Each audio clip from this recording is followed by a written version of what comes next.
سچ too much میں خوش آمدید اور احمد محمد کی جانب سے السلام علیکم. ناظرین، اس سے پہلے بھی لاگ میں آپ کو نواز شریف کے پہلے دور حکومت میں جو بے مثال سو کالڈ ترقی ہوئی اس کا ایک پوسٹ مارٹم میں پیش کر چکا ہوں. وہ وی لاگ کور کر رہا تھا 1990 سے لے کر 1993 تک، اور یہ نواز شریف کا پہلے دور حکومت تھا. اور اس دور حکومت میں انہوں نے جو قرضہ تھا، پاکستان کا جو قرضہ تھا، اس میں تقریباً $4 ارب کا اضافہ کر دیا. اور میں پھر آپ کو یاد دلاؤں گا کہ اس زمانے کا $4 ارب آج کے جو $4 ارب سے کہیں زیادہ سمجھا جا سکتا ہے، یعنی کہ بہت زیادہ فرق ہے. اس کی وجہ میں اسی وی لاگ میں بتا چکا ہوں. جو جاننا چاہتے ہیں وہ وی لاگ دیکھ سکتے ہیں. اس وی لاگ میں نواز شریف کے دوسرے دور حکومت یعنی کہ 1997 سے لے کر 1999 تک میں پاکستان میں ہونے والی بے شمار ترقی کا ایک تجزیہ پیش کروں گا. اس دور حکومت میں نواز شریف نے جو پاکستان کو ترقی دی، وہ یہ ترقی آپ کے سامنے ہے. دوبارہ میں آپ کو یاد دلا دوں کہ میں آپ کو کوئی بھی انفارمیشن پیش کرتا ہوں وہ میری اپنی نہیں ہوتی. یہ سالڈ ڈیٹا آپ کے سامنے ہے. یہ بھی ورلڈ بینک کا ڈیٹا ہے، جیسے اس ویڈیو میں بھی میں نے آپ کو ورلڈ بینک کا ڈیٹا پیش کیا تھا. یہ ورلڈ بینک کا ڈیٹا ہے جی. اس میں لکھا ہوا ہے ایکسٹرنل ڈیٹ سٹاکس ٹوٹل. اور یہ میں آپ کو دوبارہ بتا دوں کہ یہ جو ایکسٹرنل ڈیٹ سٹاکس جو ہے، اس میں جو ٹوٹل ہے، اس میں پاکستان کے تمام قرضے شامل ہیں. اس میں جو ورلڈ بینک کی طرف سے جو پاکستان کو قرضے دیے گئے وہ شامل ہے. اس میں IMF کے قرضے شامل ہیں. اس کے علاوہ اس میں جو دوسرے قرضہ جات ہے جو ورلڈ بینک اور ان کے جو مختلف ادارے ہیں، IFC وغیرہ یا انٹرنیشنل فائنانس کارپوریشن، ان سب کے قرضے بھی شامل ہیں. بہرحال یہ ڈیٹا آپ کے سامنے ہے جی. یہ ڈیٹا آپ کے سامنے آ گیا اور اس کو میں تھوڑا سا شو کر دوں. یہ نیچے باٹم میں نظر آ رہا ہوگا 1997، 1998 اور 1999. اب ناظرین، اس میں مجھے بہت زیادہ یہ گراف اگر آپ سمجھیں تو مجھے بہت زیادہ اس میں محنت کرنے کی ضرورت نہیں ہے آپ کو سمجھانے کے لیے. یہ گراف ساری حقیقت بتا رہا ہے. یہ گراف بتا رہا ہے جی 1997 میں جب نواز شریف دوبارہ واپس آیا، اس کے بعد یہ بات بتا دو 1993 سے لے کر 1996 کے دوران بے نظیر کی حکومت تھی، اور بے نظیر کی حکومت کو پھر برطرف کر دیا گیا 1997 میں. وہ ایک علیحدہ سٹوری ہے، اس کے لیے علیحدہ وی لاگ بنانا پڑے گا. اس کے بعد نواز شریف دوبارہ حکومت میں آ گیا. 1997 میں نواز شریف دوبارہ حکومت میں آیا. اس وقت پاکستان کا جو ٹوٹل قرضہ تھا، جب نواز شریف کو حکومت ملی یا دلوائی گئی، ہمیشہ کی طرح اسٹیبلشمنٹ نے بہت مدد کر کے نواز شریف کو دوبارہ حکومت میں لایا. تو اس وقت پاکستان کا جو ٹوٹل قرضہ تھا وہ $30 ارب تھا. جب نواز شریف گیا تھا 1993 میں تو اس وقت پاکستان کا جو ٹوٹل قرضہ تھا وہ تقریباً $24 ارب تھا. یعنی کہ بے نظیر کے دور حکومت میں تقریباً آپ یوں سمجھ لیں 25، 26، 27، 28، 29، $6.5 ارب کا ٹوٹل قرضے کا اضافہ ہوا. جب نواز شریف واپس آیا تو یہ قرضے کی پوزیشن تھی. یہاں پر میرے خیال واضح طور پہ نظر آ رہا ہوگا آپ کو 1997 میں لکھا نظر آ رہا ہے، ساتھ ہی لکھا نظر آ رہا ہے $30.095 بلین، $30 ارب کہہ لیں آپ. اس کے بعد پھر ترقی کا دور شروع ہوا اور یہ قرضہ ایک سال میں جمپ کر کے $32.31 ارب ہو گیا. یعنی کہ صرف ایک سال کے اندر $2.31 ارب کا قرضہ پاکستان پر چڑھا دیا گیا. اس کے بعد 1998 سے 1999 تک ایک اور سال گزرا تو $32.31 کا قرضہ بڑھ کر $34 ارب 19 کروڑ $20 لاکھ کا قرضہ سمجھ لیں کہ پاکستان پر چڑھ گیا.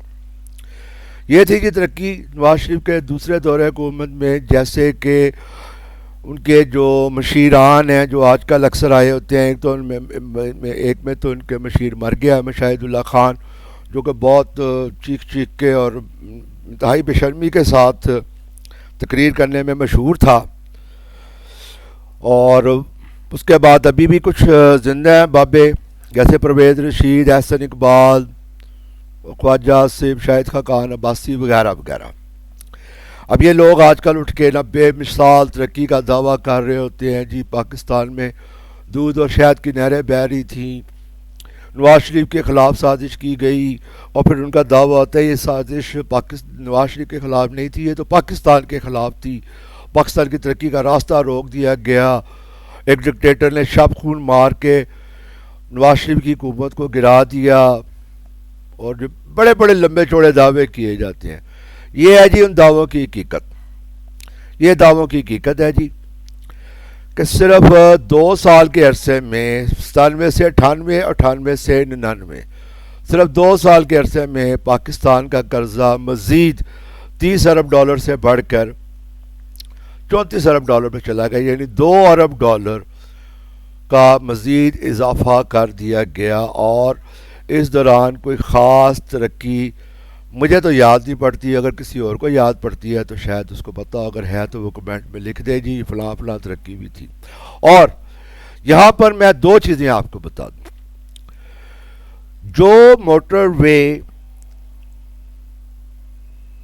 نواز شریف کے پچھلے دور حکومت میں شروع کی گئی تھی، وہ اس دور حکومت میں مکمل نہیں ہوئی. موٹر وے جو تھی، جو لاہور اسلام آباد جو پہلی موٹر وے تھی، اس کو مکمل کیا گیا تھا بے نظیر کے دور حکومت میں، لیکن بے نظیر کی دور حکومت کو اس کا کوئی کریڈٹ نہیں دیا جاتا. یہ بہرحال پروپیگنڈا ہے، اور بڑا کامیاب پروپیگنڈا ہے نون لیگ کی طرف سے.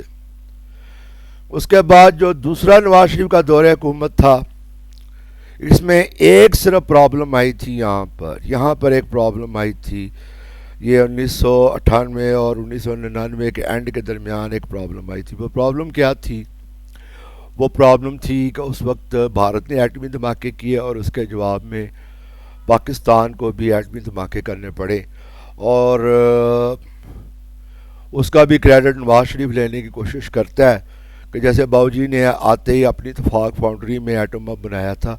نہیں بھائی، وہ ایٹم بم جو ہے 1984-85 بلکہ 86 میں مکمل طور پر بن چکا تھا، اور اس کو صرف ٹیسٹ کیا جانا تھا، جو کہ اس وقت کے حالات ہمیں اجازت نہیں دیتے تھے اس کو ٹیسٹ کرنے کی. بہرحال 1999 میں جب بھارت نے ایٹمی دھماکے کیے تو پاکستان کو ابھی پھر ایٹمی دھماکے کر کے اپنی ایٹمی صلاحیت کا جو ایک طرح کا راز تھا وہ اس کو افشا کرنا پڑا، اور اس زمانے میں اس کی اسٹریٹجک اہمیت تھی. لیکن یاد رکھیں کہ جو لوگ اس زمانے میں زندہ تھے، اور پھر میں یاد دلا دوں کہ 1999 میں جو شخص ہوگا 25-30 سال کا ہوگا، 25 سال میں بندہ اچھا خاصا باشعور ہو جاتا ہے. تو 25 سال میں آپ تقریباً اور ایڈ کر دیں 20 یا 21 سال ایڈ کر دیں تو یہ عرصہ بنتا ہے کچھ 46-47 سال کا. تو 46-47 سال میں اتنے عرصے میں کوئی بندہ ویسے نہ مر جائے ایکسیڈنٹ وغیرہ میں، تو ویسے زندہ رہتا ہے اتنے عرصے میں، کچھ نہیں ہوتا. اور ہاں، بندے کی غیرت نہیں بننی چاہیے. تو اگر اس زمانے کے جو لوگ زندہ ہیں ان کو پتہ ہوگا کہ پاکستان میں ایٹمی دھماکے ہونے کے باوجود پاکستان کی صرف امریکہ نے امداد پر پابندی لگائی تھی، اور کوئی خاص پاکستان پر تجارتی پابندیاں نہیں لگی تھی. مسئلہ صرف پاکستان کا ایک دم جو ڈالر کی ویلیو راتوں رات دگنی تگنی ہو گئی تھی اس زمانے میں، مجھے اس کی ایگزیکٹ فکر یاد نہیں ہے، لیکن ڈالر ایک دم تقریباً ڈبل ہو گیا تھا. میرا خیال ہے کوئی 30-32 روپے کا ڈالر تھا، وہ 66 روپے پہ چلا گیا تھا. اور اس 66 روپے پہ جانے کی جو فوری وجہ تھی وہ ایٹمی دھماکہ نہیں تھا، وہ یہ تھا کہ نواز شریف نے اس وقت بھی پیسہ بنانے کا موقع جانے نہیں دیا. سرتاج عزیز اس زمانے میں ایک پہلے سرتاج عزیز تھا، پھر ہاں اس وقت اسحاق ڈالر آ گیا تھا، سوری اسحاق ڈار وزیر اعظم بن گیا، سوری وہ وزیر خزانہ بن گیا تھا. تو اس نے راتوں رات جو ڈالر اکاؤنٹس تھے بینکوں میں وہ فریز کرنے کا حکم دے دیا تھا. اور اس سے پہلے خبر آؤٹ ہو چکی تھی کہ نواز شریف اور ان کے جو ایسوسیٹس تھے انہوں نے راتوں رات اپنے جتنے بھی ڈالر اکاؤنٹس تھے وہاں سے انہوں نے پیسے نکال لیے تھے. تو ڈالر کی پہلے کمی پیدا کی گئی، پھر ڈالر اکاؤنٹ فریز کر کے مارکیٹ میں ڈالر کی ایک دم شارٹیج پیدا کی گئی، جس کا فائدہ یہ ہوا کہ راتوں رات ڈالر جو ہے وہ ڈبل سے بھی زیادہ اس کی قیمت میں اضافہ ہو گیا. اور اس کی وجہ سے ان کے پاس جو ڈالر تھے وہ ظاہر ہے اس وقت بھی کروڑوں اربوں ڈالر ہی ہوں گے ان کے پاس، تو راتوں رات ان کے پاس جو ڈالر تھی ان کی جو روپے میں ویلیو تھی وہ ڈبل ہوگی. بہرحال ناظرین، یہ تھی جی باؤ جی کے دوسرے دور حکومت کی جو بے مثال ترقی ہوئی تھی، اس کی آپ حقیقت آپ کے سامنے ہے. یہ دور حکومت کی آپ ترقی دیکھ سکتے ہیں. اور دوسری ایک بات آپ کو یاد دلا دوں یہاں پر، وہ یہ ہے کہ اس وقت جو پاکستان کا جو سب سے بڑا صوبہ پنجاب، اس پر بھی نواز شریف کی حکومت تھی، یعنی کہ ان کے جو چھوٹے بھائی شہباز شریف ہے وہ وزیر اعلیٰ تھا. اور جو شہباز شریف وزیر اعلیٰ تھا اور یعنی کہ پنجاب کی مکمل سپورٹ نواز شریف کو حاصل تھی. اور یہ بات یاد رکھیے گا کہ سب سے بڑے صوبے کی جو حمایت میں کو اگر مرکز کو مل جائے تو اس سے مرکز کو حکومت کرنے میں بہت زیادہ آسانی ہو جاتی ہے. بہرحال جی 2/3 میجورٹی کے باوجود سب سے بڑے صوبے پنجاب میں نواز شریف کی حکومت ہونے کے باوجود یہ تھی جی ٹوٹل ترقی جو نواز شریف کے دور میں ہوئی. یہ اب آپ کے سامنے ہے. اب آپ کو حقیقت دکھا دی گئی ہے. حقیقت دکھانے کا مقصد جو ہے وہ بڑا واضح ہے کہ آپ خود دیکھیں کہ ترقی کا جو دعویٰ کیا جاتا ہے اس میں حقیقت کتنی ہے. اور خدا کے لیے پھر میں آپ سے اپیل کروں گا کہ پاکستان کو اپنا گھر سمجھے، پاکستان کے لیے سوچیں. اور یہ بات اچھی طرح ذہن میں رکھیے گا کہ باری سب کی آئے گی. کوئی سمجھتا ہے کہ جی وہ کینیڈا چلا جائے گا یا فرانس چلا جائے گا یا جرمنی چلا جائے گا، تو یاد رکھیں جو وقت کے ساتھ ساتھ لوگوں کو، یا لنڈن چلا جائے گا، جو وقت کے ساتھ ساتھ لوگوں کو آپ کی جو اصلیت پتہ چلے گی تو آپ وہاں پر بھی ذلیل ہوں گے. اس لیے اپنے گھر کو سنواریں، اپنے گھر پر توجہ دیں. اور اگر کوئی سمجھتا ہے کہ پاکستان کی ترقی اور پاکستان کی کرپشن ساتھ ساتھ چل سکتے ہیں تو اس سے بڑا گدھا، اس سے بڑا بیوقوف کوئی نہیں. پاکستان کا سوچیں، اپنے بچوں کے مستقبل کا سوچیں. پاکستان زندہ باد. اللہ حافظ.